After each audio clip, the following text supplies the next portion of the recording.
ఎలా ఉంటుంది మీ దినచర్య ఎలా ఉంటుంది, ఎలా బతుకుతారు? మేము కూడా అదే అంటున్నాం సార్. సిటీలో ఒక 5 నిమిషాలు 10 నిమిషాలు కరెంట్ లేకపోతే వాళ్ళు ఇక వాళ్ళు ఇదవుతున్నారు సార్.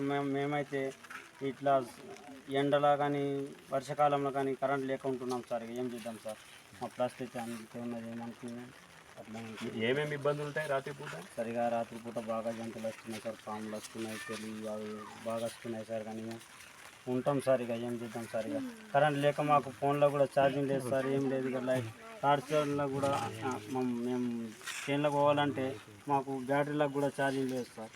వేరే ఊళ్ళో పోయి ఛార్జింగ్ పెడుతుంది సార్. అంతే ఇబ్బందిగా ఉంటుంది సార్. అక్కడ పోవాలంటే కూడా మాకు తోవలేదు సార్. తోవలేక కూడా పైసలు ఇస్తున్నాం సార్. అందుకే మసాలు తెగినాం సార్. కానీ మాకు పోతే ఏమి ఇస్తామంటారు సార్, కానీ మళ్ళీ ఎవరిగా పట్టించలేదు సార్ మాకు. ఇదే విషయానికి సంబంధించి గ్రామానికి చెందిన ఒక యువకుడు ఉన్నాడు, చదువుకున్నట్టున్నారు. ఏముంది అంటే మీ చిన్నప్పటి నుంచి చూస్తున్న ప్రాబ్లం ఏమిటి, అసలు ఈ సమస్యకు ఏ కారణం ఏంటి? మనకి ఇప్పుడు చదవడానికి కూడా ఇబ్బంది ఉన్నది. ఇక్కడ హాస్టల్ లేదు, ఏమో చిన్నపిల్లలకి ఆడ సోలార్ రూమ్లో చెప్తున్నాడు మొత్తం స్టడీ మొత్తం ఉంటుంది. అంటే మాకు బయట పోవాలంటే దారి మంచిగా లేదు, కరెంట్ కూడా లేదు. చదవడం స్టడీ చేయడం అంటే మనకు మొత్తం ఇది అయిపోయింది ఇప్పుడు మన ఊర్లో. అంటే కరెంట్ లేదు, బాగా సమస్యలు అవుతున్నాయి మొత్తం ఇది ఇప్పుడు. అంటే నేను స్టడీ చేద్దాం అంటూనే కానీ ఇక్కడ చదవడానికి మనకు కరెంట్ లేదు, ఏం లేదు, బాగా ఇబ్బంది అవుతుంది కొంచెం. నేను ఇప్పుడు డిగ్రీ చేసిన కంప్లీట్ అయింది ఆదిలాబాద్లో. ఇప్పుడు చదవాలంటే నాకు ఇంటికాడ కరెంట్ లేదు, అందుకోసమే నేను చదవడం ఆపేసాను కొంచెం. డిగ్రీ చదివినరు, డిగ్రీ వరకు చదివారంటే చిన్నప్పటి నుంచి ఇప్పటి వరకు విద్యను అభ్యసించారంటే ఇక్కడ అది చీకట్లో చదవడం అనేది ఎంత ప్రాబ్లమేటిక్గా ఉంటుంది? బాగా ప్రాబ్లం ఉంటుంది మాకు. స్టడీ చేయాలంటే ఏమైనా ఎగ్జామ్స్ రాయాలంటే చదవాలంటే ఇంటికాడ సెలవులు ఉంటాయి కదా, అప్పుడు వచ్చినప్పుడు చదవాలంటే మాకు ఇబ్బంది ఉంటుంది కొంచెం. అందుకోసం చదవలేకపోయినా కొంచెం. మేము రాత్రిపూట ఎలాంటి ఇబ్బందులు ఉంటాయి? రాత్రిపూట చీకట్లోనే చదువుడు, ఇక ఫోన్లా లేకపోతే టార్చ్ పెట్టుకొని దీపం పెట్టుకొని చదువుకుంటాం మేము.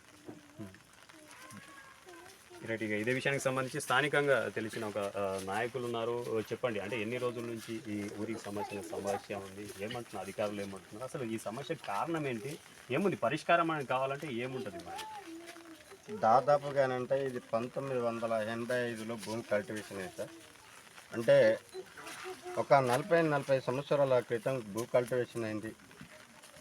ఆ భూ కల్టివేషన్ అప్పుడు అయిన నుంచి కూడా వీళ్ళు వ్యవసాయం జీవనాధారం మీద వ్యవసాయం కోసం ఇక్కడికి వచ్చి ఇండ్ల వేసుకోవడానికి కూడా ఫారెస్ట్ అధికారులు కూడా నానా ఇబ్బంది పనులు చేస్తున్నారు. కనీసము వాళ్ళకు పోదామంటే రోడ్లు కూడా లేవు, కరెంటు కూడా లేదు.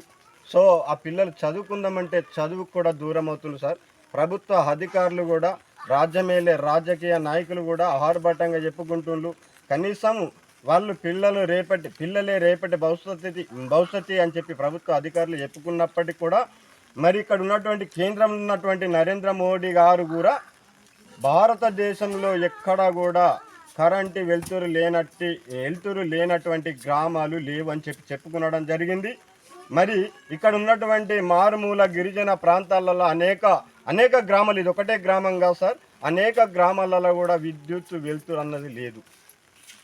సర్వసాధారణంగా ఈ గ్రామానికి వచ్చేసరికి సమస్య ఏంటి, అసలు సమస్య కారణం అంటే ఇన్ని సంవత్సరాలుగా విద్యుత్ సౌకర్యం ఇక్కడ లేకపోవడానికి ప్రధాన కారణం ఏంటి? ప్రధాన కారణం అంటే ఫారెస్ట్ అధికారుల వలనే వీళ్ళు అన్నిటికీ దూరం అవుతుండ్రు సార్. ఒక రోడ్డుకు దూరం అవుతుండ్రు, విద్యకు దూరం అవుతుండ్రు, కరెంటుకి దూరం అవుతుండ్రు.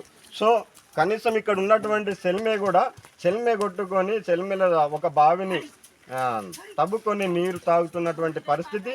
కనీసం ఆ పిల్లలు కూడా అదే నీరు తాగుతూ కనీసం కరెంటు లేకుండా కూడా రాత్రి వేళలో వాళ్ళు పొద్దున్న దాకా పని చేసుకొని ఇంటికి తిరిగి వచ్చే వరకు అంటే స్త్రీలు కూడా ఇబ్బంది పాలు. కనీసం వాళ్ళు బియ్యం చేరుతుంది, నేను ఒకసారి చూసిన బియ్యం చెరుగుతూ ఉంటే కూడా అందులో పురుగులు, అది మన ఉసుక రౌతులు కూడా కనిపిస్తలేవో. వాళ్ళని అడిగితే వాళ్ళు ఏమంటున్నారంటే ఏం చేద్దామన్నా ఇక జీవన ఆధారం ఇక కరెంటు ఎప్పుడు ఇస్తారో ప్రభుత్వాలు, ఆ అధికారులు కూడా రాజకీయ నాయకులు కూడా ఓట్ల సమయంలో కూడా వీళ్ళ దగ్గరికి వచ్చి అధికారంగా ఓటు కూడా పొందుతున్నారు.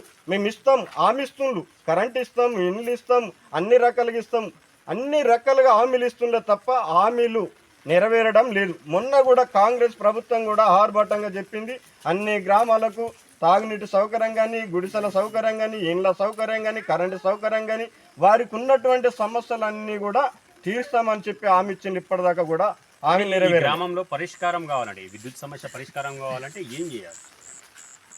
అదే ప్రభుత్వ అధికారులు అనేక ఫారెస్ట్ అధికారుల దగ్గర కూడా చుట్టూ తిరిగారు, గ్రామస్తులు తిరిగారు. మేము కూడా వెళ్ళాము, వినతి పత్రాలు ఇచ్చాము, ఎంఆర్ఓకి చెప్పాము, అటు కలెక్టర్ గారికి కూడా చెప్పాము. ఇక్కడ ఉన్నటువంటి స్థానిక అధికారుల కాడికి మొదలుకొని జిల్లా అధికారుల దాకా కూడా చెప్పడం జరిగింది.